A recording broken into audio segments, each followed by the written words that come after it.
there, welcome back to another episode of Women at the Front Lines, where we bring you prominent ladies who have things to say to you guys out there, ladies who have done the right things in this society, ladies who have things to say to us, and you can learn from them, you can know what they've done and what challenges they've faced, things that have happened. You get to know about their lives, things that you have not known about them, and you get to know the person you follow, and you get to learn things about them. And today I bring you counselor. I bring you counselor Kemigisha Sharon. Yes, she's going to tell us about the counselor part. And my name is Chomhendo Pao, your host today. So as we start off, you can introduce yourself and tell us about yourself generally. Oh, I'm really glad. First and foremost, I'll first thank the management of the Civic television for enabling us use such platforms to share our stories to the world, and hence empowering other ladies out there. Sharon Kemigisha Rahma is my name. I know a lot of you people are saying she's called Sharon. Why is she veiling? Why is she putting on the Muslim attires? I converted in my journey of looking for greener pastures in life. So that is why I own the other Muslim name, that is Rahma. So I'm Sharon Kemigisha Rahma. Yes. I'm currently the women counselor of representing one together division of Kawempe. I'm a mother, I'm a humanitarian activist and a philanthropist as well. So I just want, literally, it is in me that I would just want to see people around me happy. I'll just offer myself to see someone happy. That is me. I'm very passionate about helping. That's nice. I'm glad I'm having to host a person who's passionate about helping. So as we dive into your life and everything about you, I'd like to know how does your childhood come? Like, how is your childhood? What happens? How do you? Yes, my childhood, I grew up from a humble family. I do not want to call it a poor family. I grew up in a humble family. I grew up from Kazo. Those who know Kawempe. Kazo, the upper side. So we were 3 kids at home. I grew up with my mother and father. But later along, I lost my mother when I was in my P7 vacation, which made life so hard. But I thank God that I tried to survive and become the woman that you see right now. For those who know me and those who will see this program, they know that I grew up as a very stubborn person. Very stubborn, that I grew up as a tomboy. Literally, I would want to do things that they say that they are boy-like things. It is only that now that I've grown into a woman that I'm trying to adjust into the woman's body, but I grew up as a tomboy, which I think somehow, somewhere it has helped me, because I have a perspective of the way I look at things. What I hate most in life, because of my childhood, I do not want someone to put me down because of my gender, because I do believe that women also have the same capacity that men have. So we are entitled to equal opportunities, equal rights. So that is me. Maybe it came from the childhood that I had to, because when I was growing up, we grew up as 2 girls at home, and then later along, after a long period of time, our mother had to conceive a boy. So being that we didn't have those male figures at home, me, literally, that is what came into me. Maybe it was by God's grace, but that is me. Sharon grew up as a tomboy. Are you the firstborn? Yes, I'm the firstborn. I think it's because you're the firstborn. You usually have traits like that. You literally become a leader without you knowing. Being the firstborn at home, you're born a leader. That is what I think. So how is school growing up? How do you go in school? At school, as I've told you that I grew up in a humble family, don't expect me telling you that I went to the good schools in town. No, those who know Kawempe, they know the school that was actually, unfortunately, even the school is no longer there. The primary school that I went to, it was called Boys Parent. But I think we had a very good foundation of the owner of the school. The director, Mr. Kakwoza, was a tough person. So he would see that all the products that are coming from that school were literally equivalent to other so-called good schools in town. So I went to Boys Parent for my primary. Then secondary, I went to St. Margaret's College, still in Kawempe. So I'm born and raised in Kawempe. I'm literally a product of Kawempe. So I don't know any other area that, as I know Kawempe, because I was born in Molago, I grew up in Kazo, I went to school in Wise Parent. Then my secondary, I went to St. Margaret's College. Then when I joined the other world, I went to MBI, still in Kawempe. So so that is how I went to, because I did mass communication. Yeah. I'm surprised I know the castle of Kawempe. Yes, that is what I'm telling you, that I'm born and raised in Kawempe. For all my life, I've been in Kawempe. Wow, you really had to be the castle of Kawempe. So, you have told me about your education and your experiences in when you're studying. Did you want to, because now you're in the politics world, when you're studying, did you think about politics? Were you engaging in maybe wanting to be the school head girl, politics? Politics? Yes, I remember I was the class monitor for all the times that I was in primary. Wow. By default, no, even if I like, kids literally just giving me responsibility of being the class monitor, even without the consent of the teacher. But that the student would say that we want Sharon to lead us, we want Sharon to lead us. Then in my secondary life, I contested twice. I was the mess prefect once in my senior two, then the sanitary prefect. So when I went out of school, so it was in me being, as I've told you, that leadership is born within us. Yeah. Literally, being the firstborn at home, it nurtures you to be a leader unknowingly. So I just found myself in the leadership space without even thinking of maybe one time I'll be a leader at a national level or the country level. So it was not new to me being in a leadership position, but there are certain things that motivated me to pursue the leadership position that I'm serving into right now as a woman councillor of Wandega.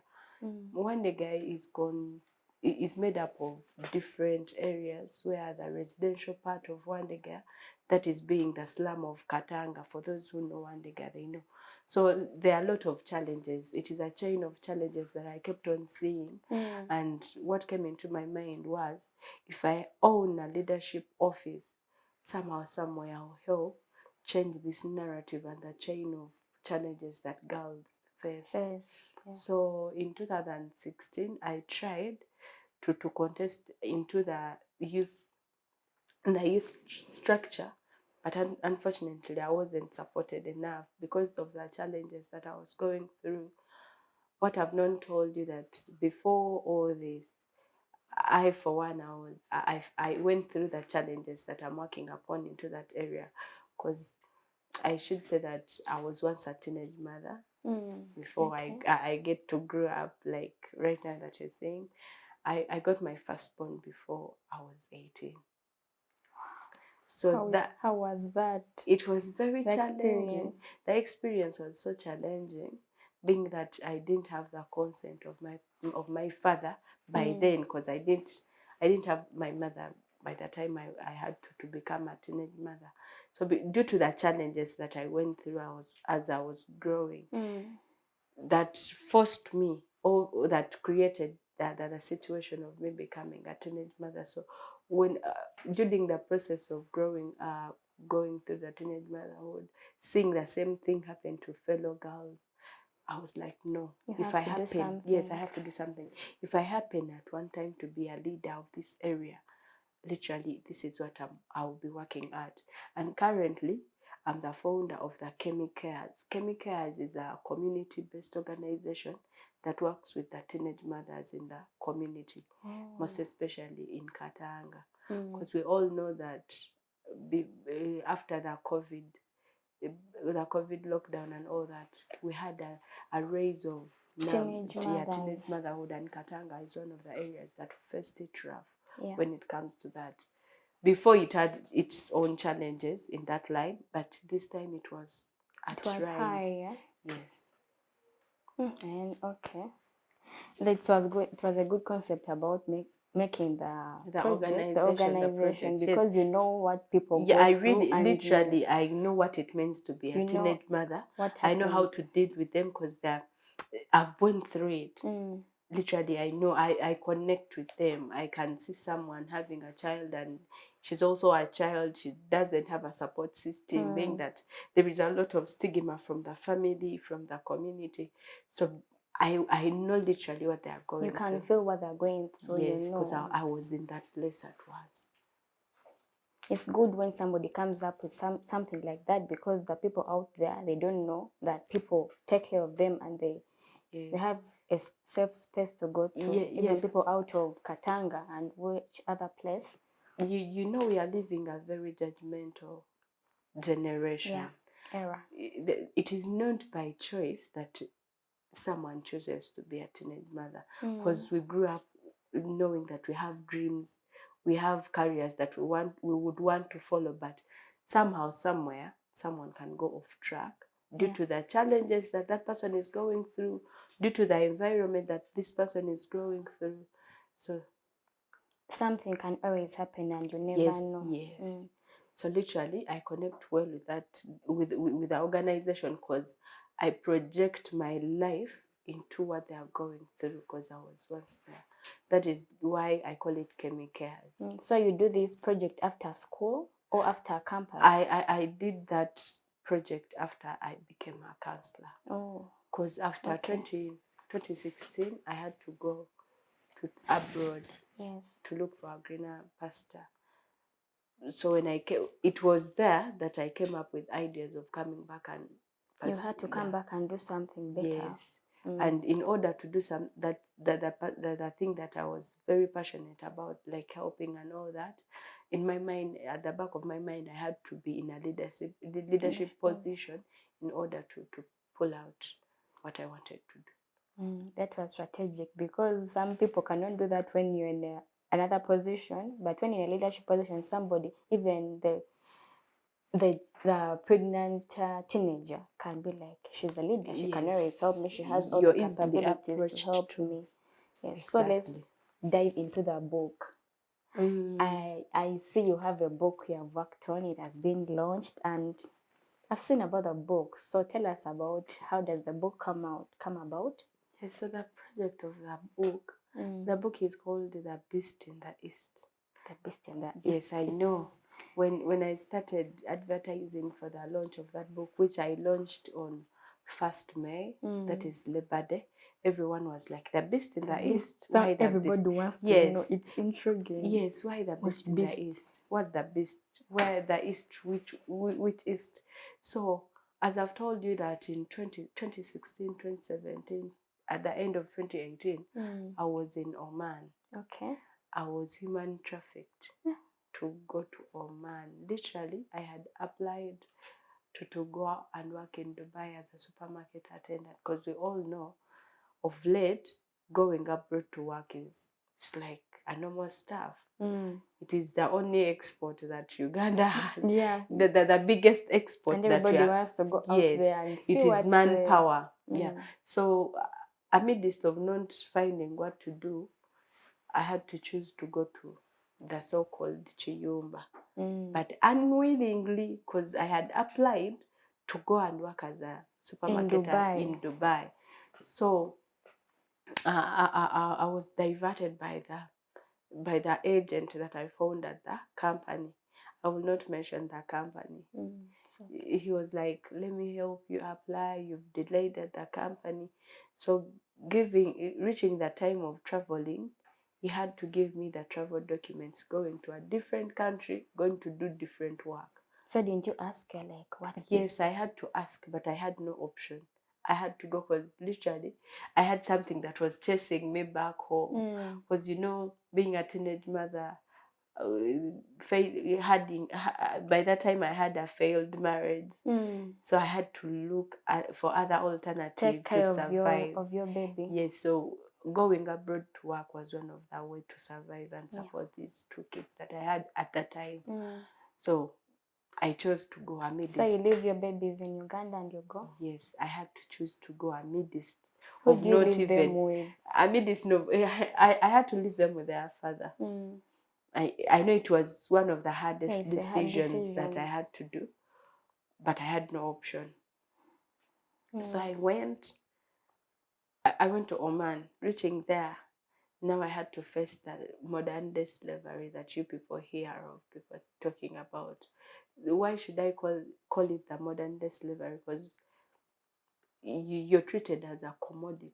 Someone comes, purchases you, and then you have to go and work for them in the house as the domestic worker.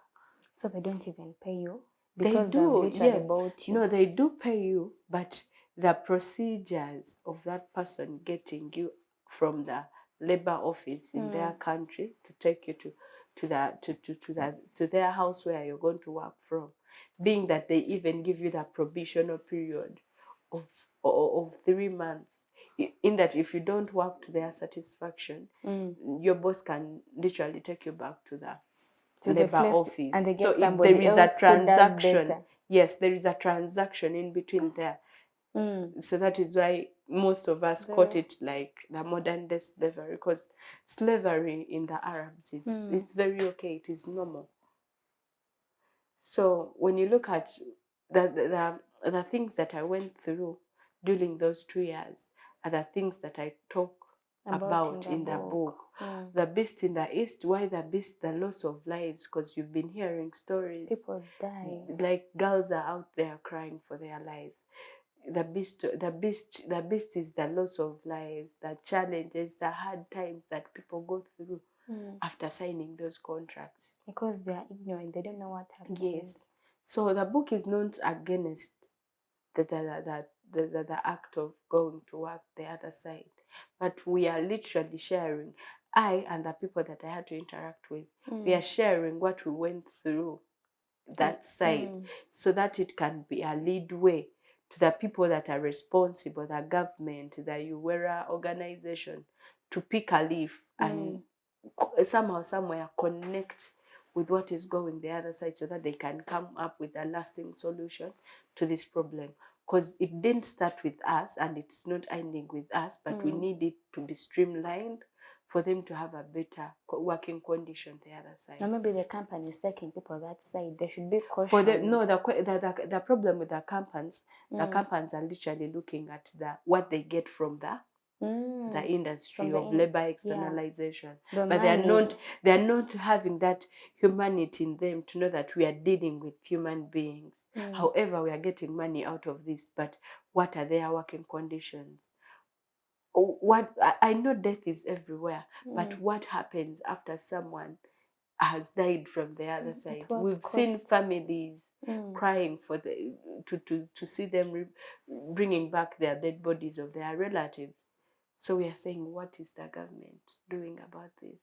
So at the end of the book, when you get a chance of having it, we are giving them what we think has to be done. We've seen countries like Uganda, they send their citizens to other countries to benchmark what is done the other side, so that they can come to their country and do the same or even better. Yeah. So Uganda can literally do the same thing. They can get like the Arab people come invest here, let Ugandan citizens work in those companies, without Instead having, of going the other side and yes, being instead of going traumatized. overseas Yeah. and getting traumatized with the way so that they treat them there. Maybe people don't know what happens when they go. They just see the best picture of it. They just feel like when I go there, now that the I'll tricky be living the side, best life. the tricky side of this is, you know, we can't all be the same. We Yeah. are not equal. So people literally get the pictures of those people that maybe they are well off and how they've came from the good families Yeah, from because Uganda. everybody They are posts out. the good thing Yes, about they are out. Yes, themselves. they are out on the streets of Dubai and then think that every Ugandan that side is in a very good condition. Yes. So when you are there, how do you get out of that place? How do you get out of Of Oman coming of back to Oman? Uganda. So I had signed a contract of 2 years. So when it expired, I had to come back. But it was also a tug of war because my bosses didn't want to let me you go. So I had to trick them that I'm coming back. So they had even purchased a return ticket, thinking that I was to go back and work. Literally, it is by God's grace. Yeah, Because we've amen. seen people that have lost their lives. Yeah, and their passports are taken. They don't. You don't possess your passport when you're working. So it's the family that keeps your passport. Yeah, they keep them because they literally know that they own you. They own you. You're their property. But I feel like for you just had a good chance because they even gave you your things back. So after the contract expired, we had to sit down and talk. You sat them down and yes, told them. But because of the different initiatives that we had as Ugandans online, because we had to create certain groups where we used to advise ourselves. In that you can pick from someone who's advised me. I did this when I wanted to go back. I didn't have to be rash on them. I didn't have to be very open to them that I'm not coming back. So those are the things that helped some of us. So you get an idea of what to do before you face them. So me, what I had to tell them when time reached, when my contract had expired, I had to convince them to let me go, so that I can come back and work for them, because they knew to take you back. They knew when I had just started to work for them. I lost my father when I was not in Uganda. They knew that, so I had to convince them to let me go, at least see where they buried my father when I was not in Uganda, so that I can go back after a period of time and work there. They had to even purchase a return ticket for me to come to Uganda, then go back. Wow. But at the back of my mind, I knew that I was not going back. So is that when you convert to Islam? When you're yes, among the challenges that I faced as I was starting to work for them, I went when I was a non-Muslim. So for them, it was like, I was working in a family of 14 members. That's a lot.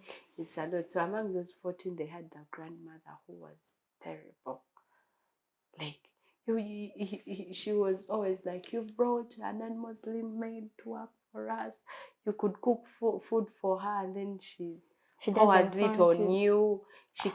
She was a very nagging person. So to me, I'm someone who will always look for a way of surviving. A solution. A solution amidst the challenges. So I had to look for ways of getting closer to this grandmother. So the only way, because for the period of 2 months that I was with them, I knew that I got to know that they are practicing Muslims. So in Islam, when you convince someone to convert, you have to keep on teaching this person the religion. So it was the only way that I could get closer to the grandmother, because she's the one that I used to spend a lot of time with. Others could go to work, others could go to school, but I used to spend a lot of time with her. So I wake up one day and I tell them, you know what, I'm converting to Islam. They were like, hey, what has forced you? No, I just told them that I had to trick them that that is what I feel, because there are no churches here that I would go to have my prayer, perform my prayer. Brilliant. So when I converted, we became friends with her grandmother because she had to teach me Islam. You had to spend more time together. Yes, during that is how I had to forego the other challenge of being abused, done disrespected. So we bonded like that. She literally became a friend to me, that even to the point of when my contract expired, she didn't want me to leave. Oh. So that is how I survived. But fortunately, I learned that the religion, and I'm very comfortable with it.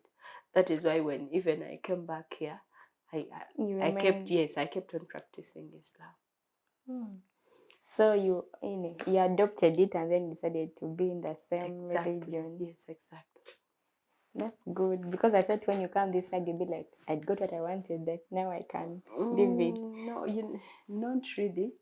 You see, at times we practice religions depending on how you feel when you're practicing it. So I believe Islam is a religion of peace, and we all look for peace at the end of the day.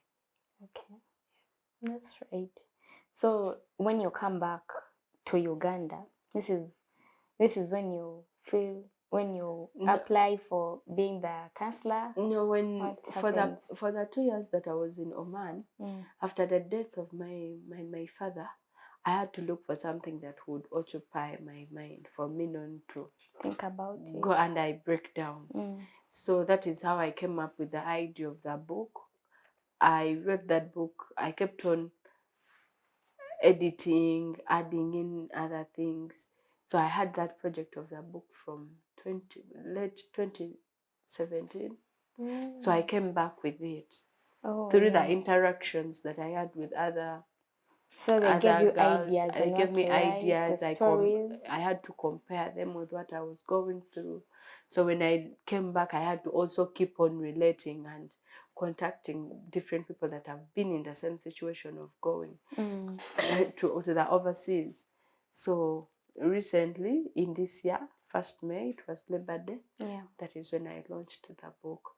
Then the idea of coming back and stand for the leadership position that I serve in right now, I also got it the other side. As I've told you that I was once a teenage mother. Yeah. I had to look for that challenge, the challenge that my community was going through. Because in Katanga is one of the slums that you would find a teenager becoming a grandmother to a child. Like, it is a chain that keeps on. It is a cycle that keeps on happening.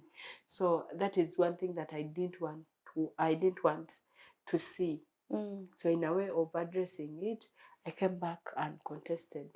But before I had to contest as a woman counselor, when I came back, I found my friend who was standing as the chairperson of one of the zones that make up Wandega. So I helped him, and he appointed me as the secretary of the zone. So you got into that system. Yeah, I got into that system. In that way, I had to relate with the people in the community. They got to know you and socialize with you and understand how you operate. Yes, being that I was at the board of the local, the LC1's office, I could relate with the teenage mothers, with the women, because we all know that we do not have the women desk at the LC1 level. So I had to come with a smaller project that can connect me and bridge the gap of women to the leaders. So I started up the women's desk in our office. That is how I had to relate more with the challenges they have. I do not want to say that I had all the resources of solving their problems, but one of the things that God has helped me, God has blessed me with people. Yeah. Amen. God has blessed me with people in that I may not give you money, I may not give you solution to your problem, but I would refer you to someone who would do it better. Yes. That is something that I'll always be grateful. That at least that is one achievement, because someone who grew up in a humble family, you've heard my story, the schools that I went to, but in the space of leadership that I am, God has blessed me with people. The connections. The connection, the power of networking. Yeah, networking. Yes. Because whenever something happens to you, like at least I I can will have call a this referral body. or two. I can call this person. They can always come Exactly. through. You can always help me. So to the message to people out there, don't underestimate the power of networking Yeah. with people, because you never know where it's going to take you. Yeah. Yeah. Yeah. So going back, how when you come back, you left your children behind. How is it? How do they relate with you when you come back this side to Uganda and the people you left behind, your family, you left them with their father? How does it work out? Now, when I came back, obviously, like any other woman out there, the first thing that you have to think about are the kids that you had left behind. So, taking you back, I told you that what motivated me to go abroad was after losing the marriage that I was in, I had to go the other side. Obviously, the communication between me and the dad was not that good. But I had to come back and pick my kids because they are my kids. Because they are your kids, you have to know how they're doing. Exactly. So good enough, it wasn't hard for me to get them back. That's good. And right now I'm saying it's usually a struggle. Yeah. There's usually a struggle getting your kids back from them. It wasn't hard for me. I thank God for that. That's good. So let's come back to where we were. The book, they have been doing the book and the stories about the counseling position. Which is there an impact it has made to first of all, about the book? Has it made an impact? Has the government embraced it so that they look into the sector? How has it been? The impact of the book, I don't work alone when it comes to helping women that go abroad. I worked with there is an initiative. It is called Cheyo Initiative. It helps women that get challenges the other side to bring them back. So somehow, somewhere, the government has referred to things that I told them in the book. So because when you look at the recent renewed contract with the Saudi Arabian country, somehow, somewhere, however, they have not done that much. But you want to be done. But the noise that we've made, at least somehow, somewhere, they've reacted. Because gone are the days, during the time that we went there, they used not to care. But at least now you can see there's a change. There is a slight change. And we believe with time, they will literally move as we are telling them or pick certain things from what we are saying. And the girls who have there been a lesser number of girls going that side since the book? Have the girls, do they call you and they're like... The girls are still going, because even if you stop them, you're not going to give them what they want in here, because we all know that as a generation we are facing a very big problem of unemployment. So they have to go, because our cause is not stopping them to go. But our cause and the noise and the voices that we are trying to raise is to see that the government does something to streamline the labor externalization work. So that the embassy acts, because I think Uganda is one of the countries that have embassies in the Gulf that do not work. Because you've seen videos of Ugandans sleeping on the streets. What is the purpose of the embassy in such people countries? Working there. What are they doing? Are they just so we sleeping? do believe that when the more noise we make, that's when we shall get the reaction from the government. So it's about the government to do their work. Yes. But have they been listening? Maybe because you're in this position of being in the counselor position, maybe does it also help for the noise to be louder? Somehow, somewhere, but we all know how the government operates. If you're advocating for something and being on the side of the political affiliation that I subscribe to, they will try to say that so and so she's trying to politicize this, but these are facts that are facing people all over the political parties that they subscribes to. Yeah. Because when you go there, they will not say that this is NRM member or this is NUP member. Everybody is going through the same So situation. we are not giving up on the advocacy.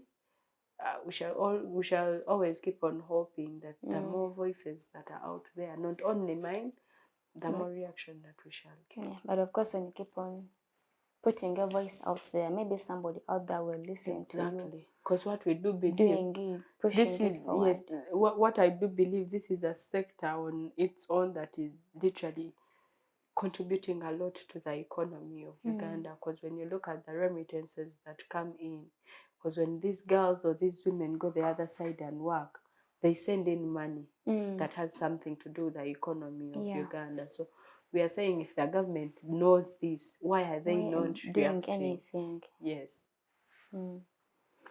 So you have talked about some challenges, but I want to ask any challenges generally, any challenges you have been facing through the whole struggle, through the whole writing the book, doing this and that, fighting for the girl child. Have you got any challenges? You have talked of some, but maybe that generally the more challenges. Now, I do not want to bring out this phase, but for the lack of a better word, being a woman in an advocacy space and a leadership space, it is a challenge on its own. Because we are born with a lot of responsibility, and being a mother, there are a lot of emotions that comes with it. I don't know how many times that I've been in prison. So yet you have children to take care of. Yes, so it comes family. The journey that I chose to take, it comes with a lot of emotions.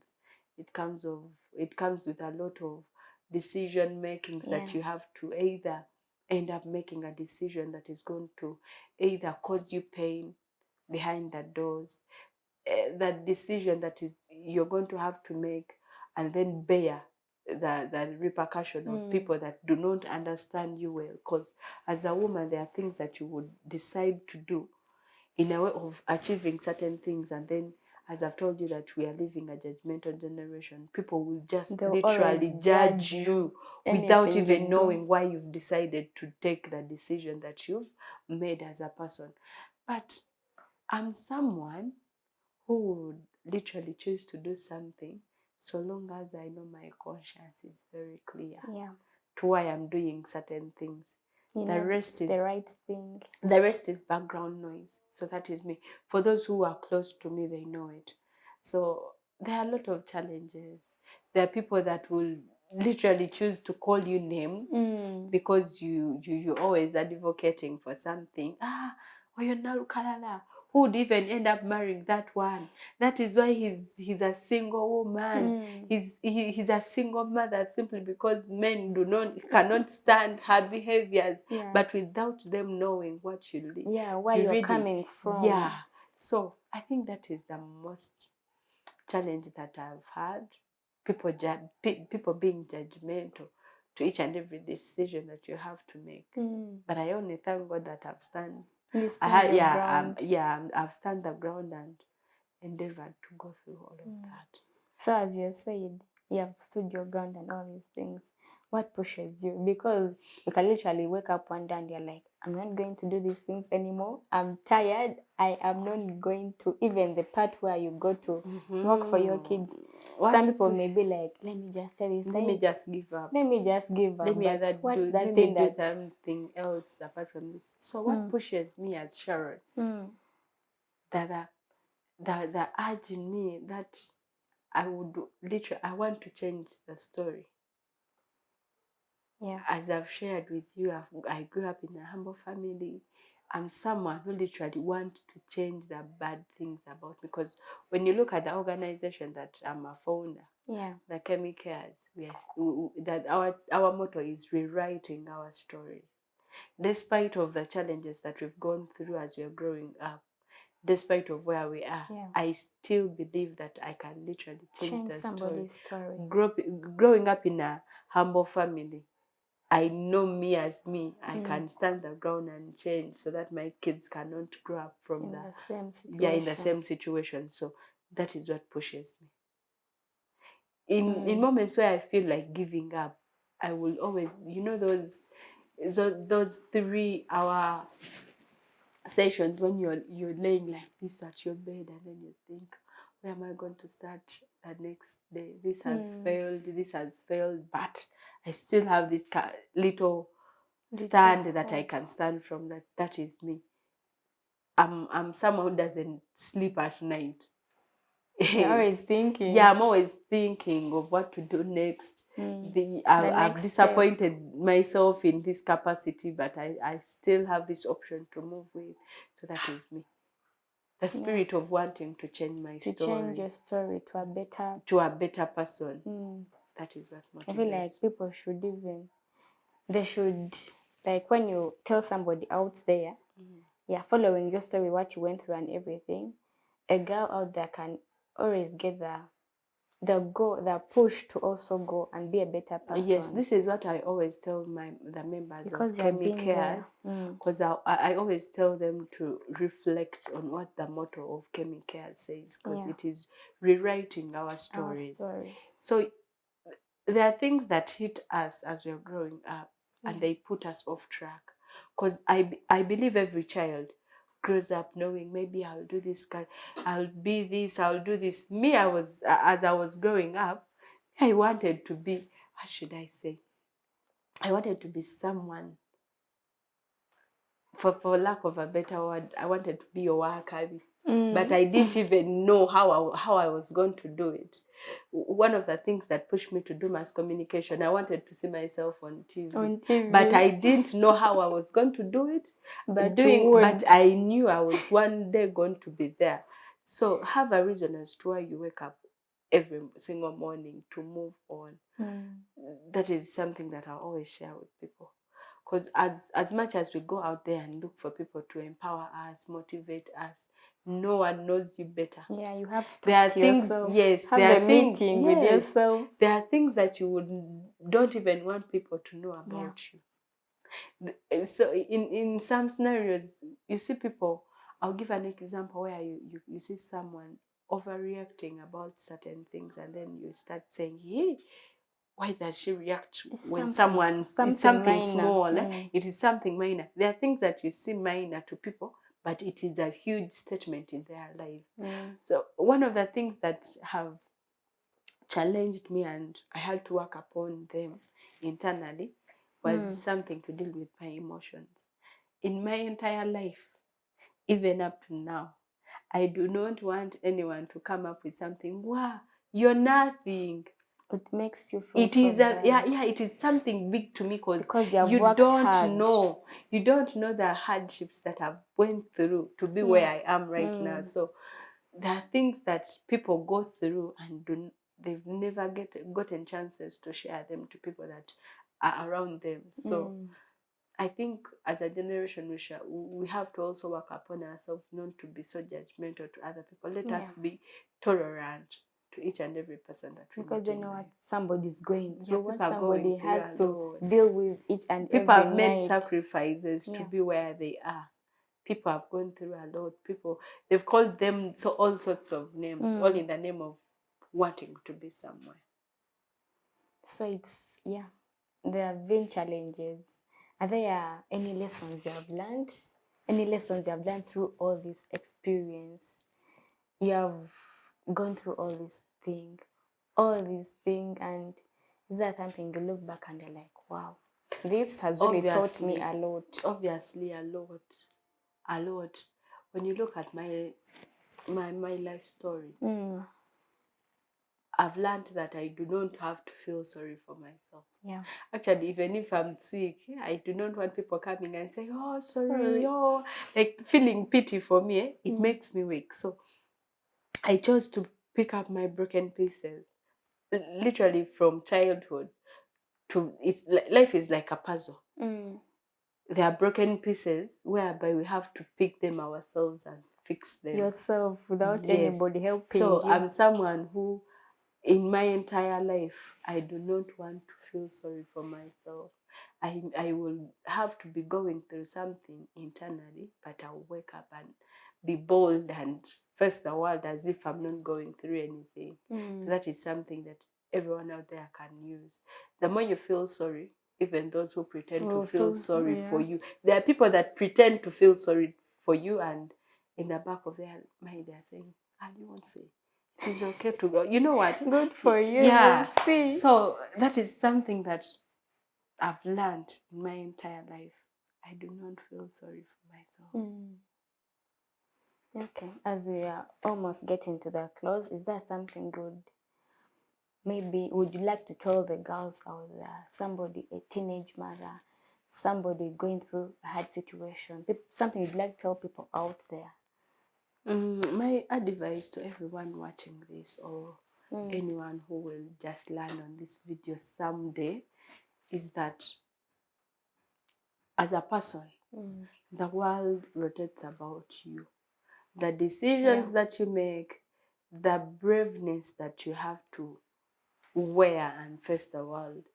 So we make a lot of mistakes as people, but it is upon us to recorrect those mistakes that we've done.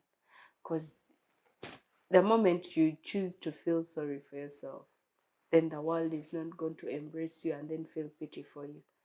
You're going to stay in that place. Yes, like acceptance. You have to accept, yes, I've done this mistake. How Mistakes, do you change it? yes, mistakes are human, but how do you get up and correct that mistake that you've done?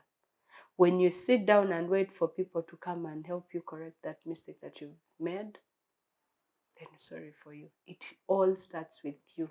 In every aspect of life.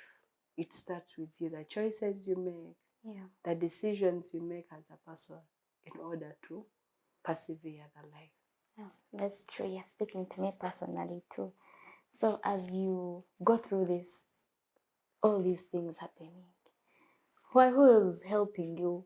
Do you have support system? Because we know you're a mighty woman, and do you have support system, your family, people? Because there's always people who help you out. Unfortunately, yes, I know we have families, but I've grown up in a family, live along the family, mother and father, and the other relatives. I've grown up in a family that is broken, for lack of a better words. Everyone cares for him or her life. So I've had friends that have become family.